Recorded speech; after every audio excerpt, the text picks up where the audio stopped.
This video is brought to you by those over on Patreon. Thank you for keeping this channel going. I made a mistake in my last video. Though there is yet to be a trans Disney character, that's not true. Let's talk about Disney's non-binary secret.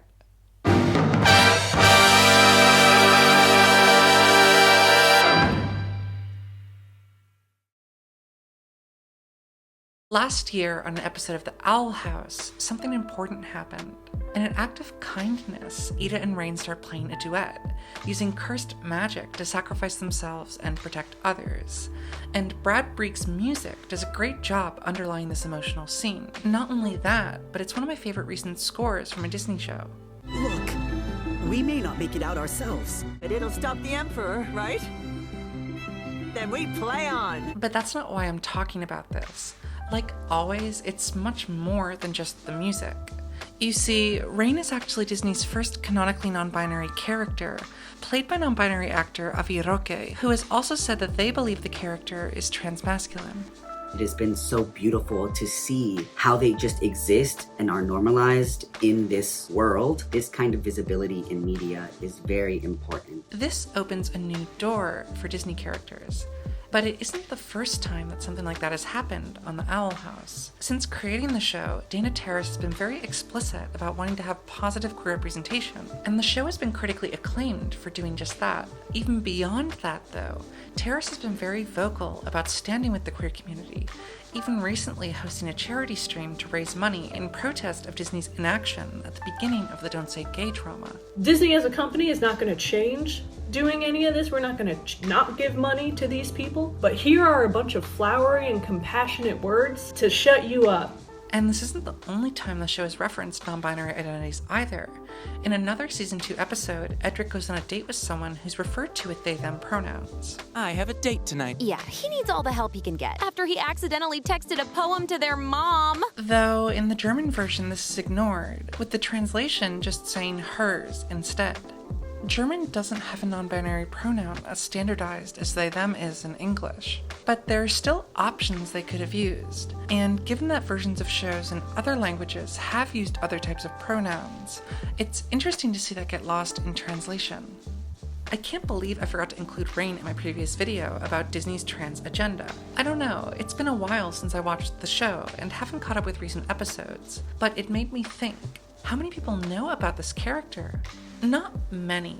Unless you're watching The Owl House, you probably don't know that Disney is a non-binary character. I don't think they weren't pushing it.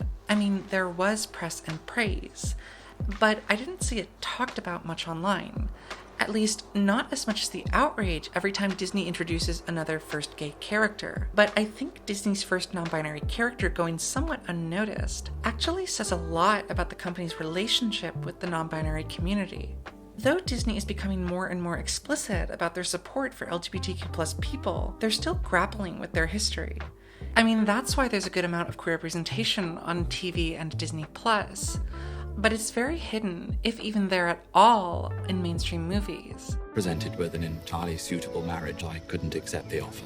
My interests happily lie elsewhere. Regardless of the intent, this creates an environment where Disney can create queer representation for those who want it without affecting their mainstream image. And so the first non-binary character for some becomes a non-binary secret for others.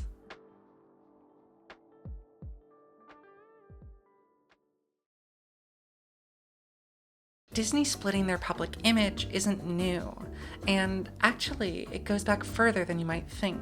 After watching the film To Kill a Mockingbird, Walt Disney famously said, "I wish I could make a picture like that." I think he meant that after making his entire company, his entire brand, about strictly family-friendly films, it was almost impossible to venture out into more challenging subjects. But though he never did that in his lifetime, it wouldn't be long until Disney expanded. In the early 1980s, Touchstone Pictures was founded. Not wanting to taint his father-in-law's family-friendly image, then CEO Ron W. Miller started the film division of Walt Disney Studios as a way for the company to create more mature films under a different name. PG-13 and R-rated movies, things that would be unimaginable under the Disney brand, suddenly had a new home at Touchstone. And after their first hit Splash, it was clear that it was a great idea.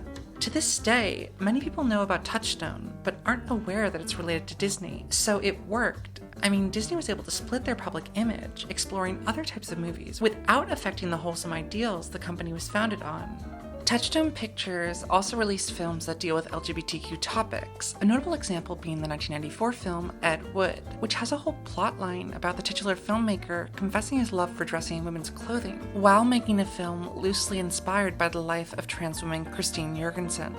This was also a year before Disney would start offering employee benefits to same-sex couples. As Touchstone had more success, Disney's brand continued to expand.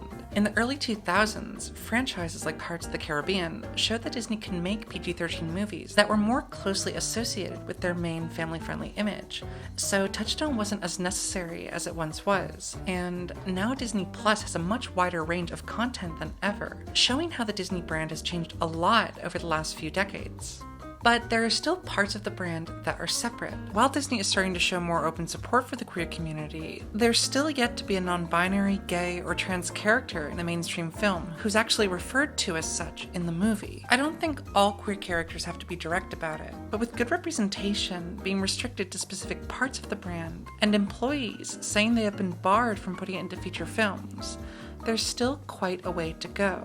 And those shows like The Owl House have been praised for queer representation. They're also in danger.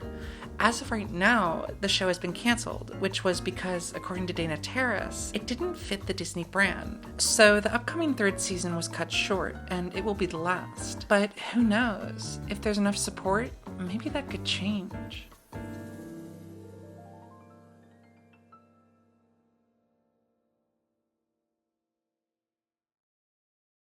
I love going to Disney parks to hear songs from my favorite movies, but there's something special about hearing music that's exclusive to the Disney parks. That's why when I went to Disneyland Paris recently to check out the 30th anniversary celebration, I was excited to see the new Dream and Shine Brighter show and hear its theme song Ready for the Ride. Written by Jeff Lewis and Oh Hush, it's a catchy pop song that matches the happy, energetic celebration of the 30th anniversary.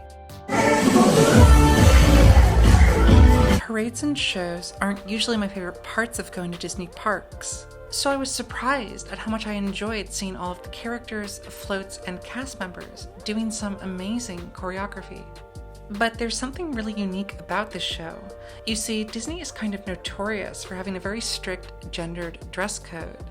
It's called the Disney look, and though in 2021 it was expanded to allow men to wear nail polish and people of all genders to be more creative with their costumes, there are still exceptions to what is considered presentable. Previously, I've mentioned that it was just overhauled, but the history is actually more complicated than that. For example, beards have been allowed since 2012, and the rules about them have loosened up over the years, but they have to be a certain length and have no patches. And though there are more gender nonconforming costume options available, cast members are still not allowed to display their pronouns on their name tags. Though it's worth mentioning that in a lot of backstage areas, such as break rooms, a good number of employees do write pronouns next to their names. At Disneyland Paris, employees are allowed to wear pride pins, but at the US parks, cast members were recently told it was not part of the Disney look. That being said, since then, I've seen on Twitter that a cast member was given a pride pin by management. So it seems like that might have changed. But I've also seen others complain about only being able to wear them backstage, so who knows. While making this video, I reached out and was able to speak with many non-binary and gender non-conforming cast members, including someone who works at Disneyland Paris, and told me that the costumes for the new show were both intentional and gender-bending. In fact, Disney allowed each cast member to design their own look and express themselves however they wanted to, whether that was through clothes or makeup. And it wasn't like there were boxes of men's and women's clothing. There was just a single non-gendered box filled with clothes that they could choose from.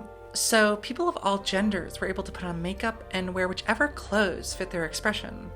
And there are many non-binary people who felt comforted by this encouraging, open atmosphere. And I think that's a wonderful step towards a more accepting work environment.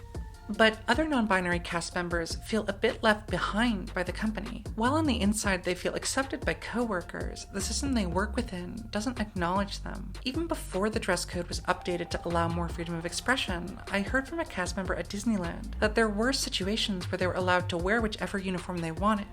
But if they did, they had to follow the Disney look for that gender. For example, if a masculine person had a shaved head, they couldn't wear the quote-unquote female outfit because women weren't, and still aren't, allowed to have shaved heads under the Disney look. Similarly, if you had a beard, you would have to shave it to be able to wear the quote-unquote female costume. So, even though there were options for people to express themselves fluidly, they still had to exist within a binary. And if you didn't fit the image that Disney had for you, you didn't have that freedom. And of course there was no mixing or matching allowed, but many employees got away with it anyway.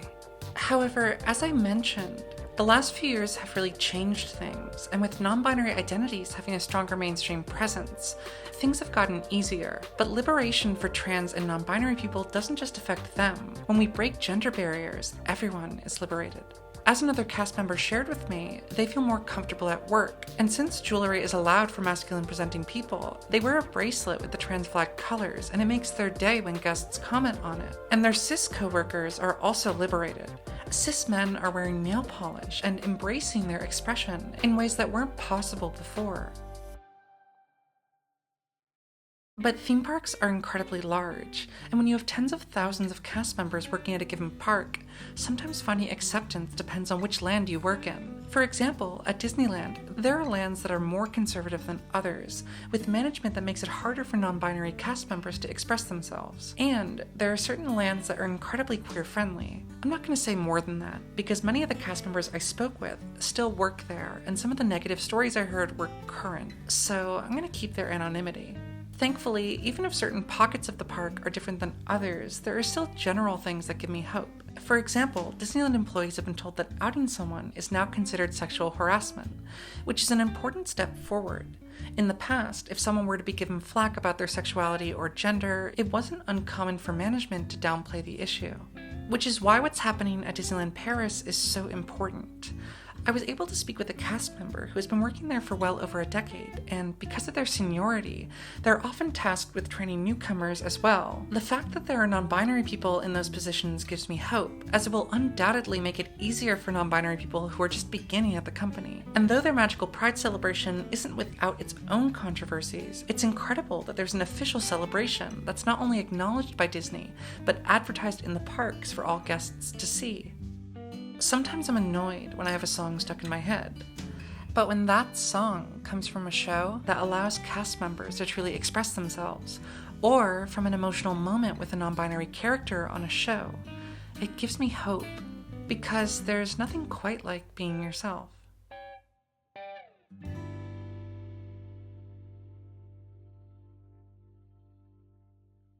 Keep on looking up. Just how far we've come. The memories are all around, and I know we've only just begun.